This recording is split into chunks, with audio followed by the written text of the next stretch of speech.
কিরে তোদের রেজাল্ট দেনে আজকে? না বাবা, কাল দিবে হয়তো। বন্ধু, আজ তোদের রেজাল্ট দিছে।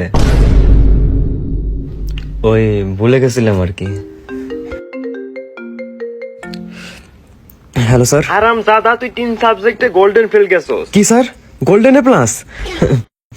সবই আপনাদের দোয়া স্যার। নীললোজের মতো আবার হাসতেছস। তোর জন্য আমাদের স্কুলের বদনাম হয়ে গেল। তোরে আমি পাইলে না জুতার বাড়ি খাওয়ামু। স্যার স্যার, আপনি কেন মিষ্টি খাওয়াবেন? আমি আপনাকে এখন 1000 টাকা পাঠাচ্ছি বিকাশে মিষ্টি খাওয়ার জন্য। ঠিক আছে, টাকা পাঠা, নাহলে তোর বাপের কাছে রেজাল্ট শিট পাঠাই দেবো, শালার বেটা। হ্যাঁ, জি স্যার, জি স্যার, জি স্যার।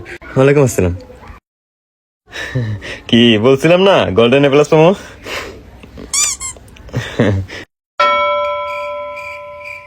কি হলো? ইয়ারডপ খুঁজতেছিস?